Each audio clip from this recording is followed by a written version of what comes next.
ولقد خلقنا الإنسان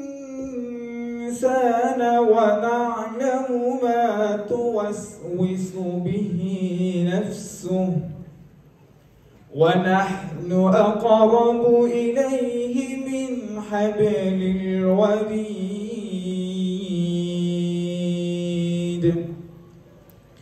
إذ يتلقى المتلقيان عن اليمين وعن الشمال قعيد। এই মুহূর্তে আমি আমন্ত্রণ জানাতে চাই আইফিক্স ফার্স্টের সিইও প্রধান নির্বাহী জনাব আকিবুল ইসলামকে। মঞ্চে আমন্ত্রণ জানাচ্ছি আইফিক্স ফার্স্টের প্রধান নির্বাহী। ধন্যবাদ আসন গ্রহণ করার জন্য। এবার আমন্ত্রণ জানাচ্ছি সামিনা আক্তারকে।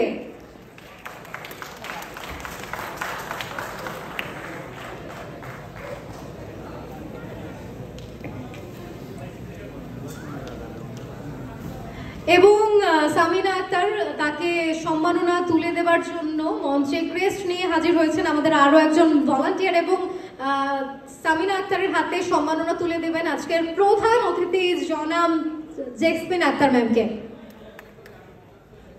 সবাই একটু জোরে করতালি দেই। আমরা যে কোনো ধরনের রিকগনিশন পেলে কিন্তু অনেক বেশি গর্বিত অনুভব করি।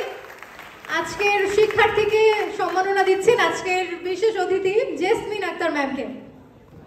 আরো একবার করতালি। যে কোনো প্রোগ্রামে আসলে কিন্তু মানে এই প্রিপারেশনটা নিয়ে আসতে হয় যে অনেক তালি দিতে হবে। আপনারা কি সেই প্রিপারেশন নিয়ে এসেছেন ক্রেস্ট নেওয়ার জন্য? এবং ভলান্টিয়ার যিনি রয়েছেন মোহাম্মদ ইলিয়াস কাঞ্চনের মাধ্যমে ক্রেস্ট হাতে তুলে দেবেন। ভলান্টিয়ার যিনি রয়েছেন তাকে অনুরোধ জানাচ্ছি ক্রেস্ট নেওয়ার জন্য। জোরে করতালি। ভাইয়া স্যার সামনে তাকাবেন।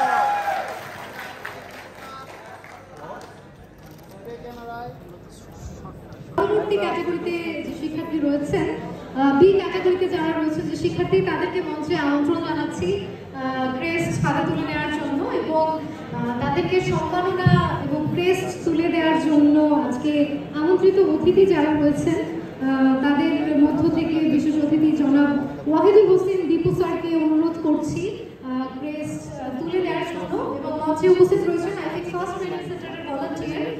এই মুহূর্তে ক্যাটাগরি বি এর একজন শিক্ষার্থী রয়েছেন, তার হাতে ক্রেস্ট তুলে দেবেন আজকের অতিথি জনাব ওয়াহিদুল হোসেন দীপু স্যার। সলিউশন আছে যে ওকে আপনার গার্লফ্রেন্ড চলে গেছে, মানে আপনি অনেক স্যাড, তাহলে আপনি এই স্যাডনেস থেকে কিভাবে বের হয়ে আসবেন সেটা টিপস এন্ড ট্রিক্স ওখানে শেয়ার করা হয়েছে। এটা একটা। সেকেন্ড ছিল ওকে আপনার একটা গার্লফ্রেন্ড চলে গেছে, তার মানে এখন আপনার আরেকটা গার্লফ্রেন্ড লাগবে। সো কোথায় গেলে গার্লফ্রেন্ড খুঁজে পাওয়া যায় ওই ধরনের ওয়েবসাইট তারা সাজেস্ট করছে। ফাইনালি সাজেস্ট করছে যে আপনি যদি আপনার গার্লফ্রেন্ডকে পুরনো গার্লফ্রেন্ডকে ফেরত আনতে চান তাহলে কি কি করতে পারেন। তার মানে আমি ওকে পুরো আর্টিকেলটা ব্রেকডাউন করে বুঝাইলাম যে গুগলে সার্চ করে এই ধরনের সমস্যারও সমাধান পাওয়া যায়। এন্ড এটা দেখার পরে ও এতটাই ইন্সপায়ার্ড হয়েছে, মানে ওর ইন্সপিরেশনের লেভেল যদি এখানে থাকতো সেটা একদম স্কাই হাই হয়ে গেছে। এন্ড এরপর থেকে ওর লাইফে যত সমস্যা আসে, যত সমস্যা আসে ও সবার আগে গুগলে সার্চ করে, আর কোথাও যায় না।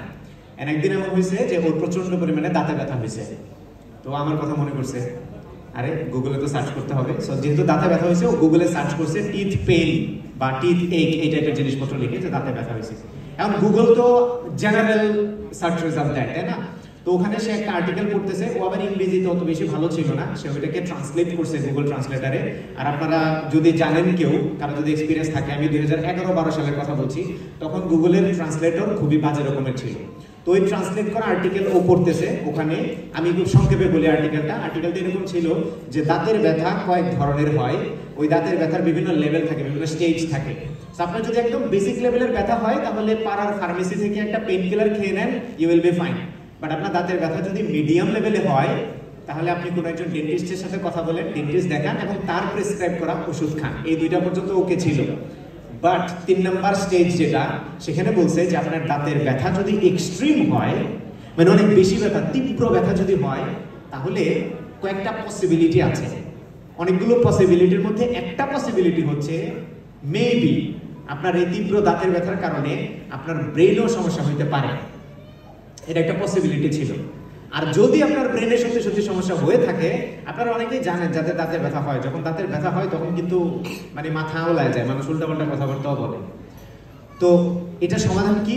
সমাধান হিসেবে ট্রিটমেন্টের মধ্যে লিখছে আপনার দাঁতের ব্যথা যদি এক্সট্রিম হয়, দেয়ার ইজ এ পসিবিলিটি আপনার ব্রেনে সমস্যা হয়েছে এবং আপনার ব্রেনে সার্জারিও করা লাগতে পারে। প্রবাবিলিটি যে ব্রেনে সার্জারি করা লাগতে পারে। আমার ফ্রেন্ড এবার মাপতেছে যে ওর দাঁতের ব্যথা স্টেজ কোনটা, লো, মিডিয়াম নাকি হাই। তো যাদের দাঁতের ব্যথা হয়েছে তারা জানে দাঁতের ব্যথা কখনো লো হয় না, এটা অলওয়েজ এক্সট্রিমই হয়।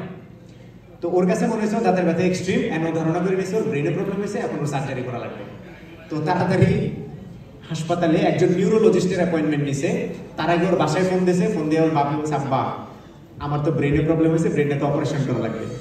তো পরদিন সকালবেলা আমরা মেসে থাকি, ঘুম থেকে উঠে দেখি কি আমাদের পুরো মেস ভরে গেছে ওর ফ্যামিলির লোকজনে, ওর বাপ দাদা চাচা মামা যত কিছু সবাই চলে আসছে, পোলার ব্রেনে অপারেশন করতে হবে, পোলা তো পাগল হয়ে গেছে।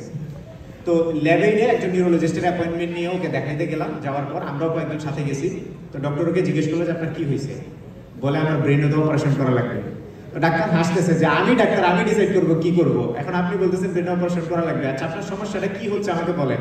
ও বলতেছে আমার তো দাঁতে ব্যথা। এবার তো ডাক্তার অনেক অবাক হয়েছে যে দাঁতের ব্যথা আপনার, আমি তো ব্রেনের ডাক্তার, আপনি আমার কাছে কেন আসছেন। তো বলে আচ্ছা ঠিক আছে, আপনার যেহেতু দাঁতের ব্যথা আমি দাঁতটাই আগে আপনার দেখি। তারপরে বলে আপনি হ্যাঁ করেন। ডাক্তার লাইট দিয়ে ওর দাঁত দেখতেছে। কিছুক্ষণ দেখার পর ডাক্তার বলল যে আপনার আক্কেল দাঁত উঠতেছে।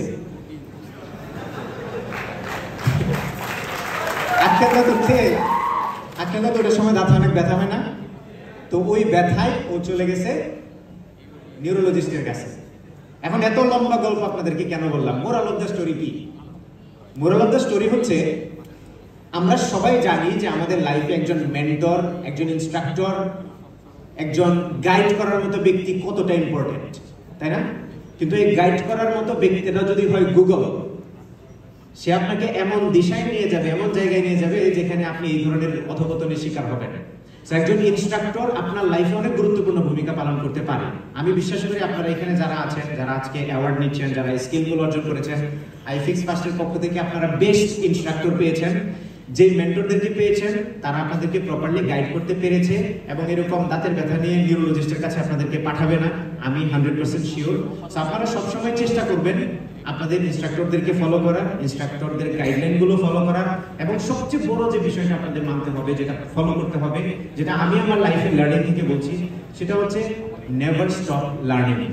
আপনি কখনোই শিখা বন্ধ করেন না। আমরা একটা জিনিস সবসময় করি, আমি নিজেও এটা করি এবং হিউম্যান নেচার এটা, আমরা যখন সাকসেসফুল হই we take our success for granted. মানে সফল হওয়ার পরে আমরা মনে করি আমি সাকসেসফুল হয়ে গেছি, আর কিছু করা লাগবে না। আমি আমাদের পার্শ্ববর্তী দেশের একজন জনপ্রিয় স্টার আছেন শাহরুখ খান, ওনার একটা ডায়লগ আমার খুব পছন্দ হয়েছে, যেটা আমি আপনাদের সাথে শেয়ার করতে চাই। একটা ইন্টারভিউতে শাহরুখ খানকে জিজ্ঞেস করা হয়েছিল যে আপনি যে এত সফল হয়েছেন কিভাবে হয়েছেন। উনি বলছিল যে আমি হার্ডওয়ার্ক করে সফল হয়েছি। তো যে হোস্ট ছিল সে বলছে যে হার্ডওয়ার্ক তো আমরা সবাই করি, আমরা সবাই তো পরিশ্রম করি, তাই না? আমি যদি প্রত্যেককে জিজ্ঞেস করি আপনারা প্রত্যেকে বলবেন হ্যাঁ আমি পরিশ্রম করি, সবাই বলে আমরা পরিশ্রম করি, কিন্তু আমরা সবাই সফল হতে পারি না কেন? তো ওই শাহরুখ খান বলছিল যে যখন কেউ কোনো কিছু শুরু করে নতুন অবস্থায় তখন সবাই হার্ডওয়ার্ক করে, কিন্তু যখন সে সফল হয়ে যায় এরপরে হার্ডওয়ার্ক করা বন্ধ করে দেয়। কিন্তু আমি যখন সফল হয়েছি তখন সবচেয়ে বেশি হার্ডওয়ার্ক করছি, যে কারণে আমি আজকে এতটা সফল।